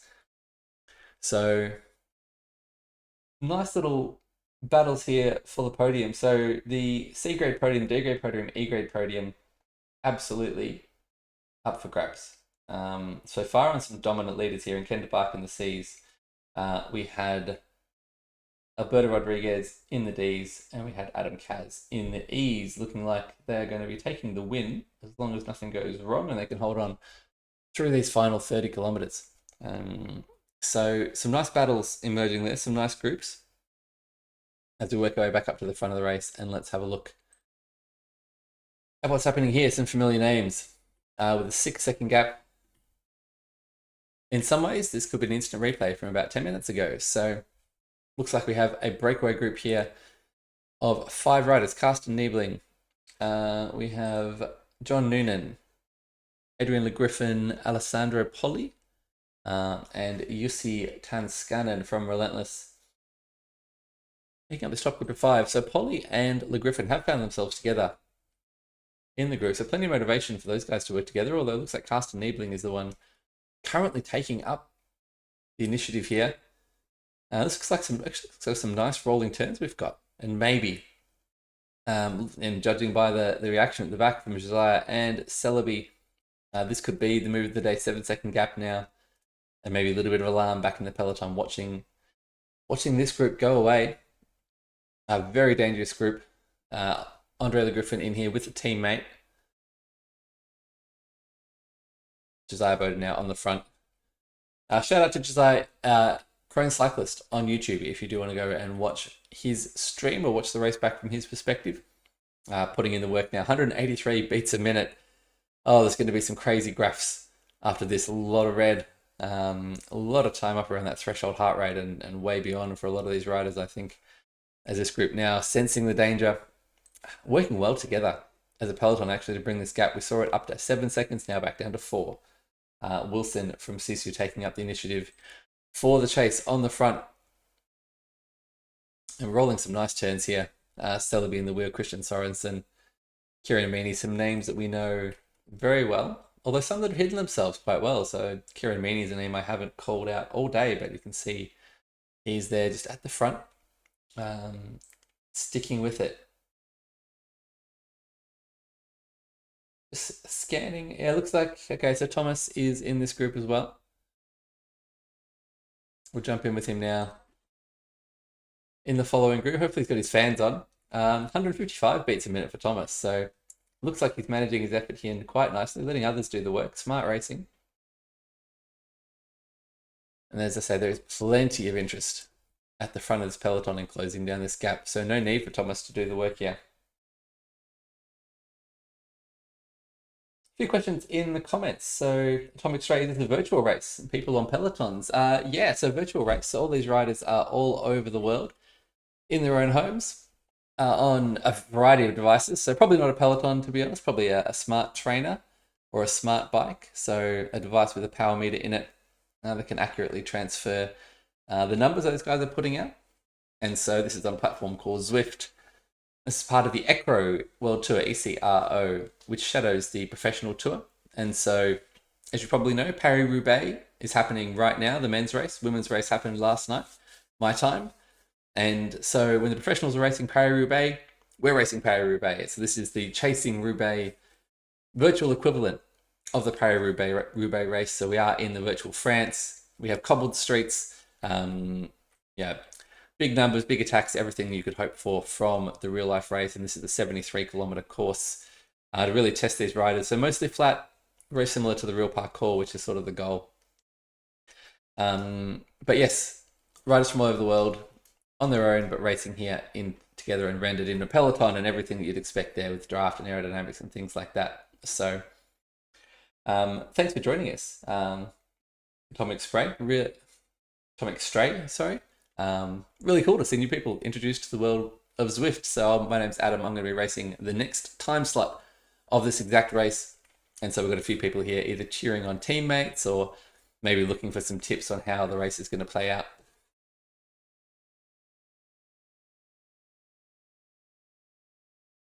Rob in the chat says a bit of Sisu teamwork going on here. I'll keep an eye on that actually. So we do have a number of Sisu riders here in the front. Who do we have? We have Loritz, we have Chris Poole, we have Kieran Meaney, we have Casper Niebling, we have Thomas Sorensen, Richard Wilson. So yeah, a lot of scope here for the Sisu team to play some cards and work together and maybe be that decisive gap, or the decisive attack, which you just does not want to happen. There you go, Atomic Stray. Wow, this showed up on your recommended. That's amazing. This is, to be honest, this is like the nichest of niche channels. I mean, Zwift is a niche in and of itself. Racing on Zwift is a niche within that. Actually commentating on racing on Zwift is a niche within that. And so normally we get the people racing in this tour that like to watch. And maybe, yeah, as I say, teammates might cheer on, or a lot of riders will come back and have a look at the replay and see how it all shook out, which is always good fun. So had a couple of new people in, which is amazing. Really, really cool to see maybe this getting recommended and put onto people's radars. And so, I mean, by all means, send me a message, leave a comment if you want to try this yourself. I'm myself a very keen Zwifter. I'm on there almost every day. Fantastic way to test yourself, to get fit, to get some exercise, to make some new friends. You don't have to kill yourself like these guys and push yourself to the limit and race. You can just do whatever works for you, whether that's health or fitness or social, whatever it might be. It is a fantastic way to stay fit. And the racing scene is really good fun if you want to get into it. James Kim, nice to see you in the chat. I didn't see you on the sign up list, James. Obviously not on the bike right now racing this. So let me know if you're going to be in a later time slot. Hopefully not slot 2, because I don't really want to race against you. Be quite happy to avoid having to try and sprint versus your good self later today. I'll be on the bike in about an hour and a quarter for that race. As we see, just the same dynamic here in this group. Attacks, counterattacks, coming back together. There's got to be just some of the most destroyed legs you can ever imagine. 58 kilometers of this, these guys have just been throwing punches at each other relentlessly. Nothing is sticking, and no one is giving in. So it looks like we do still have our 3 B grade riders in this peloton. So Upshaw, Nelson, and Morozov managing to withstand all these attacks, and they'll keep the nose out of the wind. There's no need for them to be joining in with all this aggressive riding off the front. Their job is just to survive, and certainly for Pavel Morozov, who's a fantastic sprinter and has had a lot of success in this tour, I think he'd be licking his lips at the thought of a 3-way B-grade sprint here for the win, as we do see some more aggression off the front. James can't do Roubaix. That's unfortunate. Would love to see how you would have gone. I think it would have been a good course for you. Atomic Stray, price point starting off on something you can use for these races.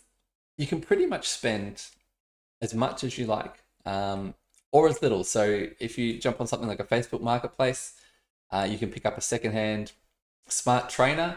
So like a Wahoo smart trainer maybe, or Axe or other brands, on the spot. I can't even think of them. But lots of good guys out there. So Zwift, ZWIFT, Zwift Insider is a fantastic website with all the setup guides. The good thing is you can put any bike at all that you want on a trainer. It doesn't matter if it's clapped out and old. As long as it goes and you can put a chain on it, then you're fine. And there are some other budget options as well. You don't have to go all the way to a smart trainer straight away. You can use other power meters and other types of devices as well, anything that can register power. So there are inexpensive ways to get started.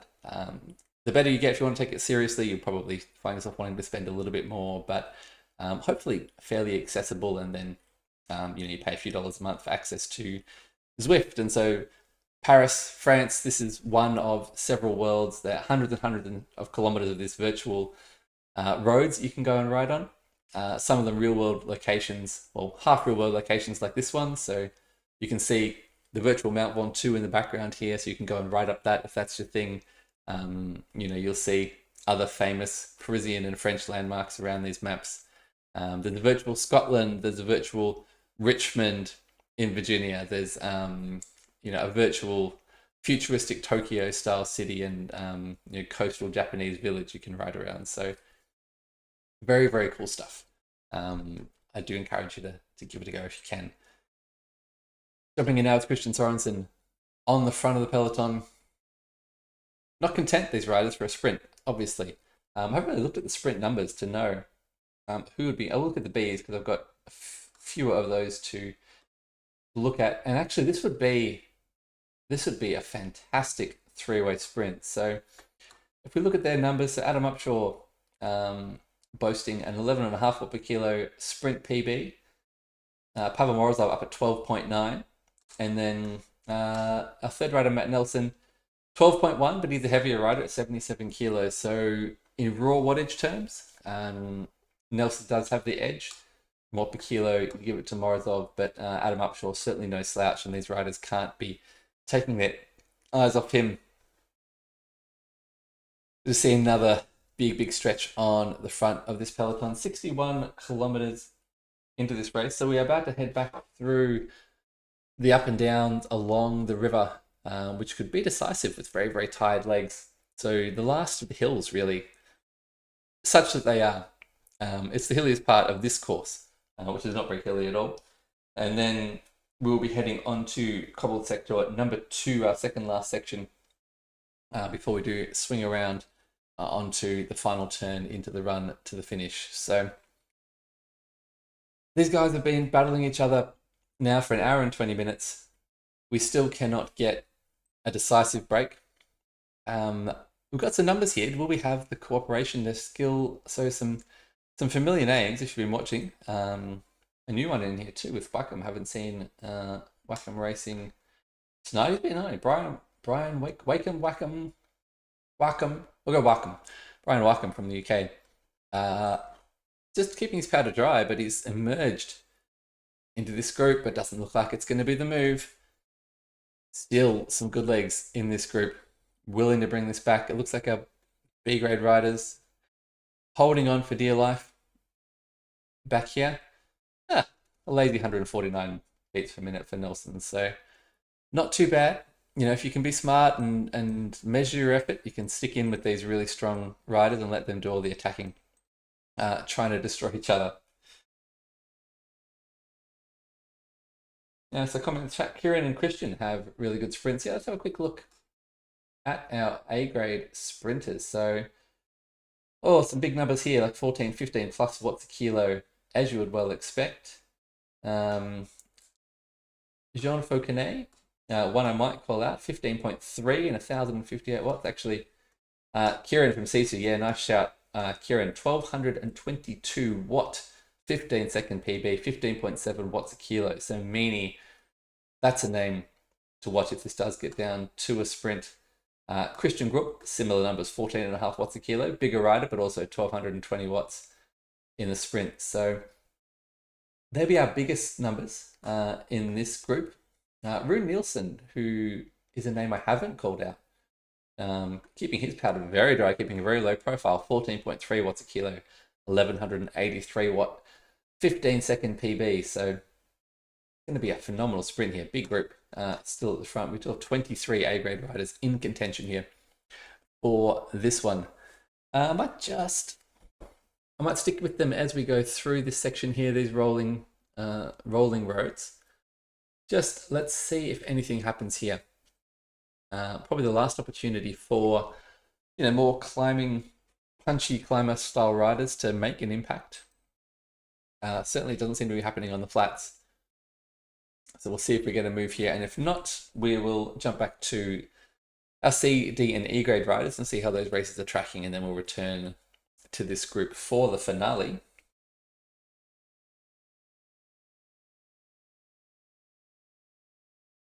It is a flat sprint tonight. There's a slight rise, sort of about 500 meters to go. So nothing that's really going to make a big difference in terms of final positions, but positioning in the group is going to be key there. You don't want to hit that and lose momentum. So for me, definitely going to be looking to spin up that cadence coming into that rise, just holding good position. And then as you get onto the cobbles, there's 250 meters to go. And we do see some action here. Nathan Miller, maybe one of those punchy climbers, looking to strike the winning blow. We're close enough to the finish now, 10 kilometers or so to go, where maybe if we can get a gap, it's going to be enough, and this is the spot to do it. If tired legs are going to pop, it's going to be on these rises. We see some orange numbers here from the back. Wilson from Sisu. Fernandez from Tugas, a name we haven't seen much of. Bruno Fernandez keeping a low profile tonight. Looks like Nathan Miller's just going to pull up stumps on this attack, though. Maybe couldn't get the separation that he wanted, or the legs just said no.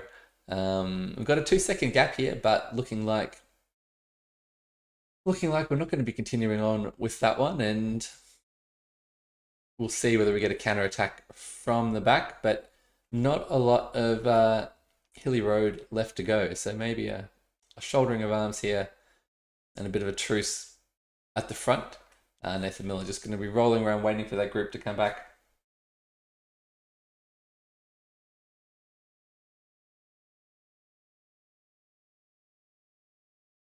Interesting trying to keep this camera on these riders through these twists and turns. We see this peloton coming back together now. Will we see a counterattack over this next rise, or are we content to go to a bunch sprint? I don't think so, knowing these guys. Too many good sprinters here, I think, to just roll through to a bunch sprint. 23 riders here and probably 3 clearly heads and shoulders above the rest. So plenty of incentive to continue to attack if you've got the legs. If you've got legs to do it. What do we have left after 65 kilometers of relentless pushing and attacking and probing?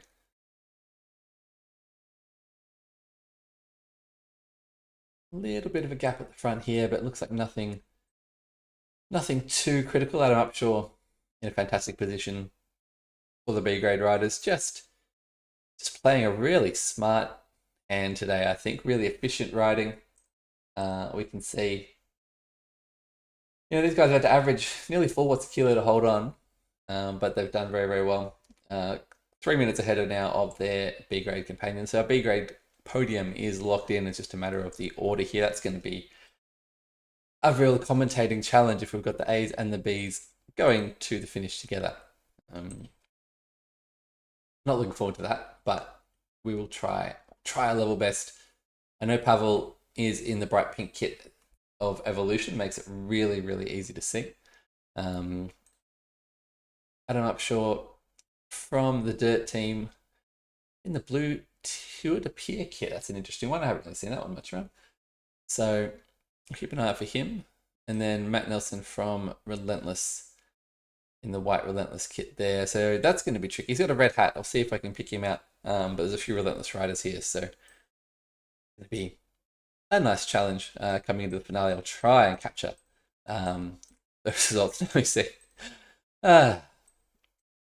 Another move. Of course it happens after the big odds. I was just ready to go back and see those other grades, which I might have to do just quickly because I think we want to sit in here for the last 3 or 4 Ks of this one.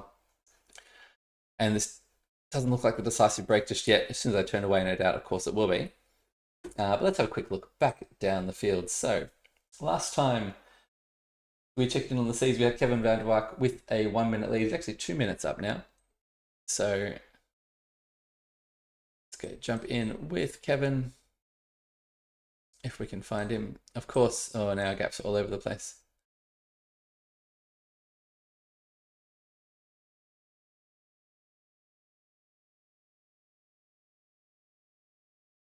Oh, Zwift. I wish you would make this easier for me. All right, this is not our leader, but this is our chasing group. We had 2 riders. I believe we had 2 riders in here. Mark Wheeler. Actually, no. So Mark Wheeler has held on to this group, and Carlos Cavallo has been dropped off the back. So Carlos Cavallo drifting back to that main C group peloton. So Kevin van der Wijk riding away with this one. He's got a 2 minute lead with about 15 kilometers to go.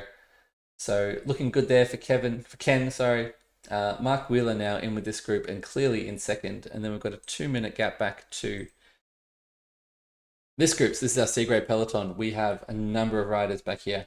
Actually, this is going to be the rest of the points for C grade in this group. So this is really the C grade race now for the podium. So a podium spot is still very much on the cards for these riders.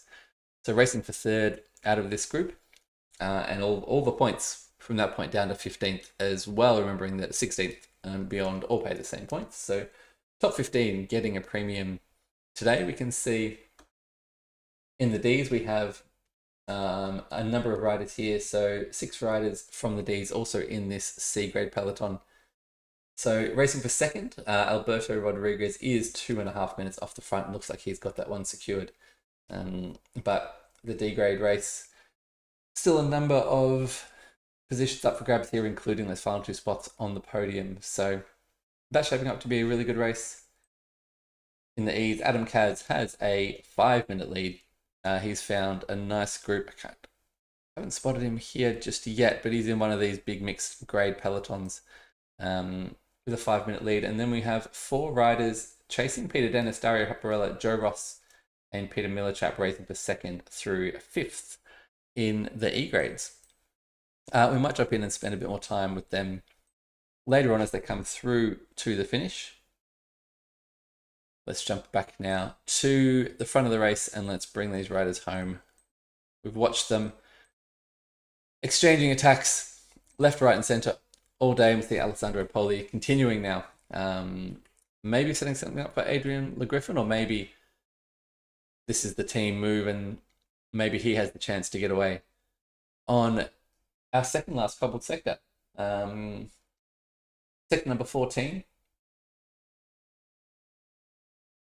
And we have just about 4.5 kilometers left in this race. So certainly close enough now to finish that a really good solo move could get away. Poli on a pretty short leash though. This group now in the A is still 23 riders, all holding up the front. Actually looks like 26 on... Oh no, 23 A graders and 3 B graders in this group. Just letting Poli just dangle really. Kirimini now looking to be the one to bridge. Interesting move. Maybe sensing that this move is looking a little bit risky. Couldn't let Poli go. And Meany is the first one to bridge across to his wheel, and that has sparked some chasing in earnest in the back from the peloton. We see Fauconnet coming up, another strong sprinter. So the sprinter's getting a little bit edgy with this move, thinking it might be taking away their opportunity to take this one down. Although Fauconnet maybe looking to avoid a sprint altogether here. He's kicking on, 7 watts a kilo. Got a 1 second gap now. Meany just dropping back to the peloton. Taking a little bit of a breather now, having been the one that really set off that chase.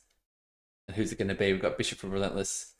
Adrian Le Griffin now doesn't have his teammate off the front, so he's putting in a bit of a dig now to bring back Jean Fauconnet.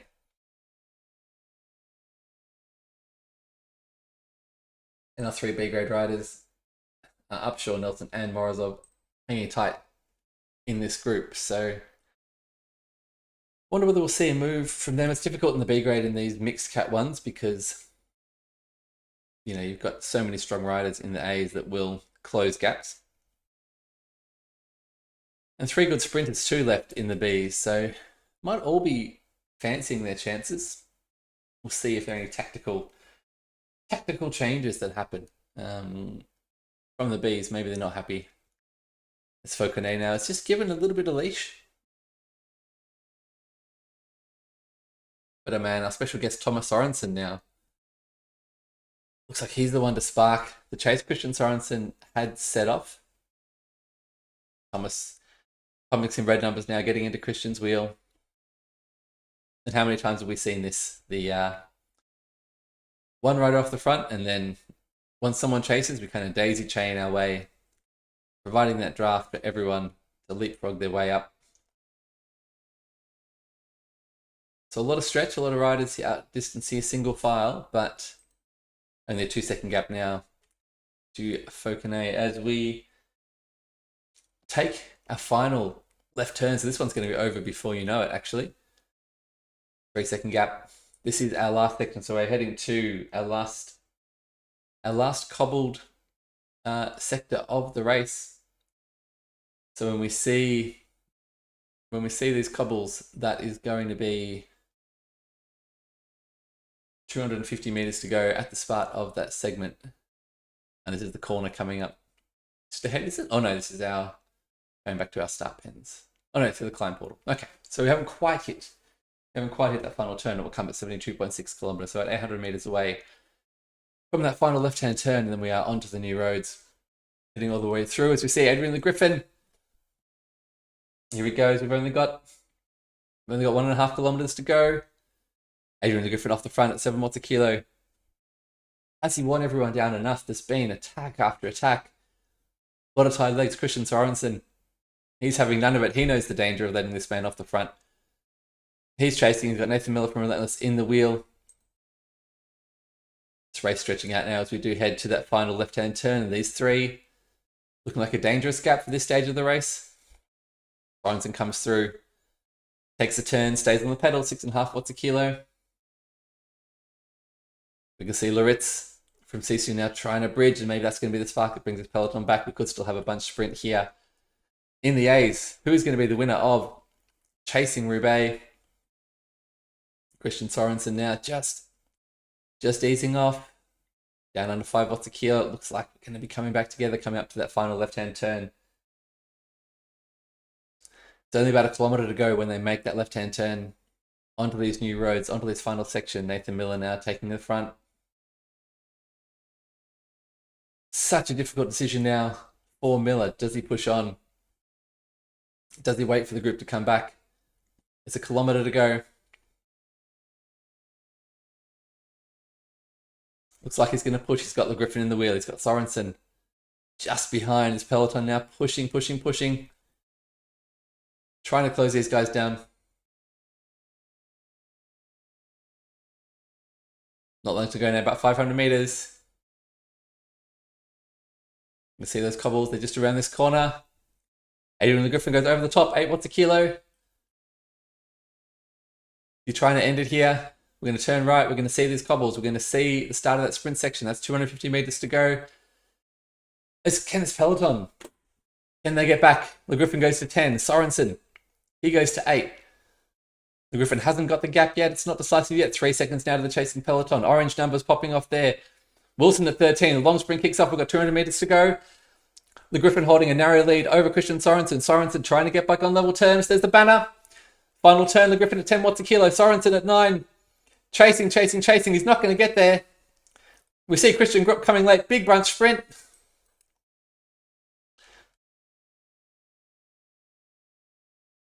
And I think some tired riders here coming down through the finish.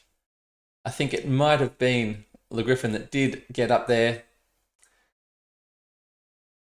For the Bs, I didn't quite catch it. Maybe Adam Upshaw might just have got up there because we saw Pavel Morozov rolling over the line.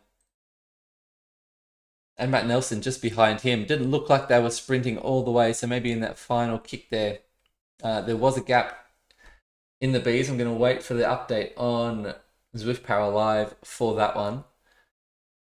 That was absolutely frenetic. Huge bunch sprint there. Closing gap riders and things going everywhere. Trying to follow the action on that one. I think Adrian Le Griffin did manage to hold on from Christian Sorensen and maybe a fast finishing Christian Grupp taking third. We'll wait on the final results there from the A and B grade races on Zwift Power. I'll let you know as soon as I've got those up. Meanwhile, let's work our way back through the field and see if we can find our leading riders. All right, so our C graders. We still have Ken van der Waak. He is 2 minutes ahead of this group. And this is the group racing. Actually, this is just Mark Wheeler. So Mark Wheeler has gotten away. He's broken away from his C grade compatriots. These riders got about 6 kilometers to go.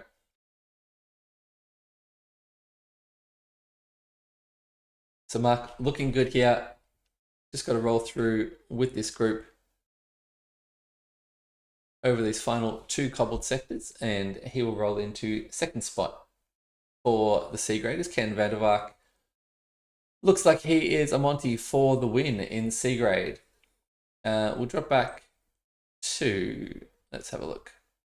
We'll see if we can find this next group here. So this is our battle for third spot in the C grade race. So in this group here, we have a big peloton contesting the rest of the positions here for the C grade race. So 2, 4, 6, 8, 14, 15 riders still left in this group. So big stakes here for the C grade race. There's still a ways to go here.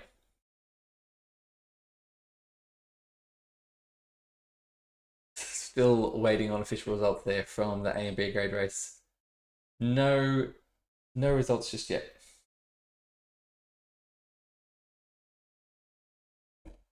Question, do most bikes need a monthly membership to use online for these races? So you need a monthly membership to access the Zwift platform. There are other ones you can try as well, which are free. This one in particular, you pay a monthly fee. Once you buy the bike and the trainer, that's a one-off purchase. So whatever you want to spend on that, that's done. And then once you're in and once you're a member, you can race pretty much whatever races you want to do. There are events going all day, every day, 24/7, all around the world. Group rides, races, time trials, whatever challenge or whatever you want to do. And there are also other ways you can you can follow structured training plans and pretty much anything you can imagine doing on a bike to build your fitness or compete is available on the platform. So lots and lots you can do in all these different worlds, and all these events are available to you once you're a member.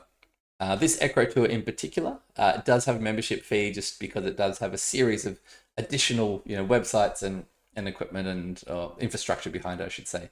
So there's a small annual fee. It's about $8 to participate and be on the leaderboard for the ECRO tour. If this interests you in particular, we do have categories all the way down to E grades. So even if you're just starting out, you can jump in and race and give it a go, which is one of the great things about it. We do have results here for the A grade race. So Adrian Le Griffin held on by 0.3 seconds to Christian Sorensen.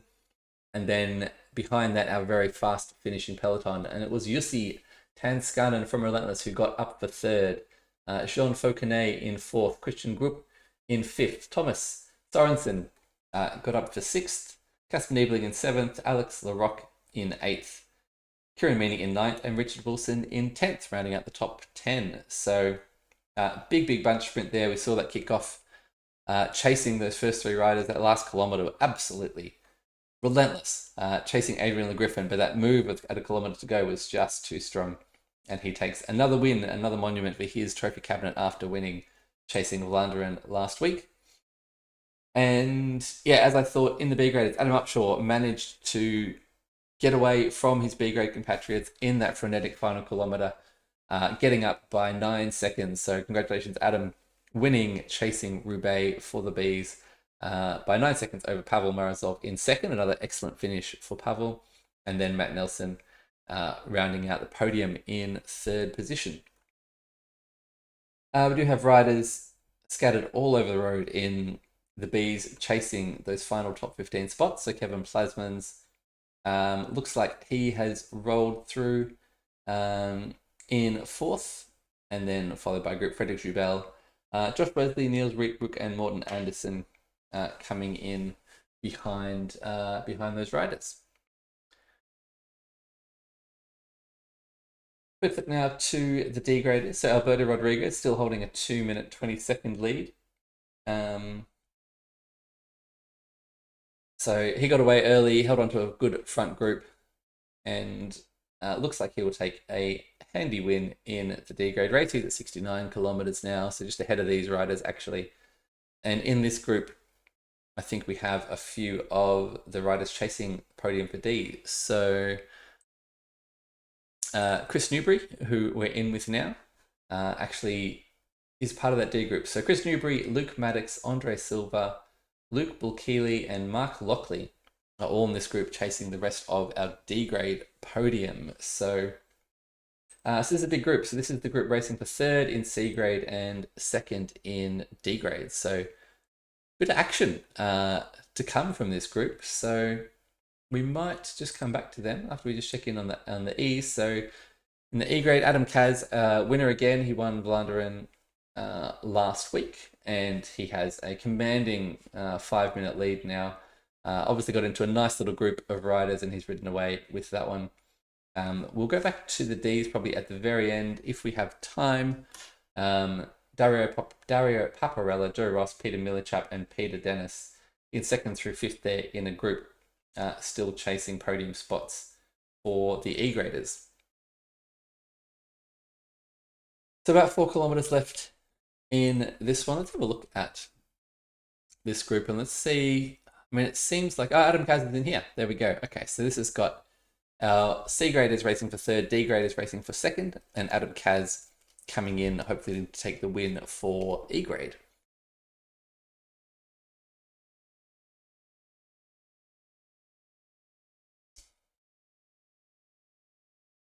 Thanks for tuning in. If you're still here, it's been a long night, hour and 45 minutes of racing already. Right at the beginning, ready for slot 2, which kicks off in 45 minutes time. I think we've seen exactly what to expect. So if you want to hold on to the front, be prepared for some serious hard digs, particularly if you're not one of the stronger riders chasing attacks, and don't expect it to settle. I think is my learning from watching this. Fully expect that once it goes, it will go again and again and again. And as we saw, 23 A graders still together at the finale there. So despite all those attacks, it wasn't enough. Some very fit, very evenly matched groups out on the road today. I'm expecting nothing more in slot 2. I think we have another 200 riders signed up to go around in that one. So I can't say I'm looking forward to it. I'm looking forward to the challenge though. It should be a good one.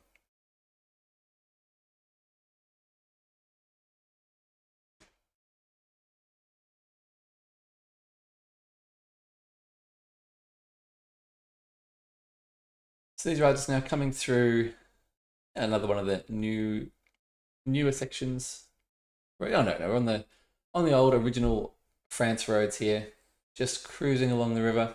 A little bit of movement on the front. Just trying to work out if this is this aggression on the front or just a little bit of a surge. So a little bit of stringing out here. Not long to go now. These riders are going to come around. We'll go past the start pens, and then they'll take that left-hand turn onto that final cobbled section.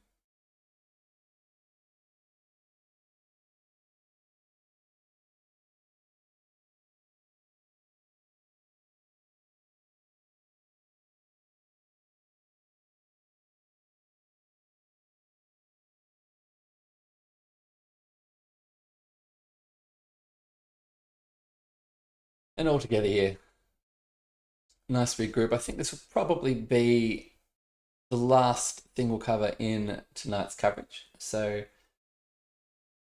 thanks for jumping in. I appreciate all the engagement on YouTube. That's been good fun. Looking forward to seeing some of the reports back on the Discord channel once everyone's recovered and cooled down and had a chance to digest everything that's just gone on tonight. And maybe kick back and watch the men's Paris-Roubaix, which I know is going around now. I'll be jumping on and watching that myself, I think, as soon as this is done. I'll have that in the background while I go around virtual France myself and try and catch a win. Try and hold on to that front group. I know there's some very strong A-grade riders as well, and we'll be contending with much the same as we've seen those riders deal with today. There's a few more results rolling in. So in the B-grade riders, so final positions, Frederick Jubrel from the Fruiter team rolling in through 4th in B grade, Josh Wesley from Sisu in 5th, Kevin Plasmans in 6th, Niels Brook in 7th, Morton Anderson in 8th, James Booth in 9th, and Verde Espada, which is a name I haven't seen before, winning a bit of a bunch kick there for 10th. If we go down the rest of our points, Philip Penne in 11th, Thorborn Hebel in 12th, Dominic Smith, nice ride in 13th from our Cheesecake Crew team. Nick from Team Electric Sprint in 14th, and Franny in 15th, and looks like first woman across the line. So great ride there from Franny as we see some attacks here. Hero was busy looking at results. Wayne D'Agostino's looking at results. He's going out to get one. Wayne chasing 3rd in that final podium spot in the C grade race. And he's taken off, pushing 5.5, 6 watts a kilo. This is kind of the numbers we were seeing from the A grade race. Thank you very much. And he has sparked this group off. We've got about 1 kilometer to go. We're coming up to that left-hand turn. One more big finish to close out the night. Look forward to this one. Kevin Devark has gone over the line to win this race for C grade. But reminder, we have The C grade final spot on the podium, third is up for grabs, along with a huge number of points. All the points basically are available for the C grade races here. And indeed, everyone here is racing for second spot behind Alberto Rodriguez, who is about to roll through the finish line himself. So we have 6 riders here. In the Ds, Andre Silva, Luke Maddox, Luke Bulkeely, Mark Lockley, Chris Newbury, all racing for second spot. And some fantastic points at the front. But it looks like this attack from Wagastini has done some damage here. So Griffiths, Cox, D'Agostini, Zambino now in a group. Seasonal note from the Bs joining them, but we're interested in the C grade race here. This is the race for third. Griffiths on the front. 4-second gap now. Let's jump back to that group and see. Leo here from the UK, 4.5 watts a kilo. Is not going to let them get away on quite so easily, but some nice numbers here. This group working well together. 5 seconds now. Looks like it's going to be enough. Looks like third position is going to come from this group. Who is going to win this sprint? We saw Wayne D'Agostini had a fantastic finish last week on Richmond. Let's jump on board with him as we come around. We'll swing right. We'll see the cobbles. That's 250 meters to go. Once you get it, we go up this rise now. And it's Zambino who takes it up. He's got the legs. Looks like he's got the climbing strength. He's got a little bit of a gap. D'Agostini responding. Griffiths responding, but Zambino's got a gap. He's got them off the wheel. Is it going to be enough? He takes his left-hand turn. Big sweeping corner. Out of the saddle now. 7 watts a kilo. Lee Zambino coming in for third. Ian Cox chasing hard. Wayne D'Agostini chasing hard. They're not going to get him, I don't think. Zambino going away. He's going to hold on to third. Fantastic ride. Ian Cox in for fourth. Wayne D'Agostini for fifth. Griffith in for seventh. And they're jumping out with our D-graded straight race for second here. Lockley in second. Looks like he's done the gap, has it? Yes, Dewberry's not going to get him. But Lockley and Dewberry finishing out that podium. Fantastic riding from that group. That's a tricky sprint, that one. Uphill on the pavement and then onto the cobbles for the final 250 meters. Well done to all our riders for making it through nearly 2 hours of racing for those C and D grade riders. We've seen some very strong podiums there, some fantastic sprints, some strong attacks, really aggressive racing. I've had a good night. I've really enjoyed the company. Hopefully you've enjoyed it. If you're cheering on a teammate, if you're watching this back having raced, I hope that I gave you a shout out. I hope you enjoyed the highlights. This has been a lot of fun.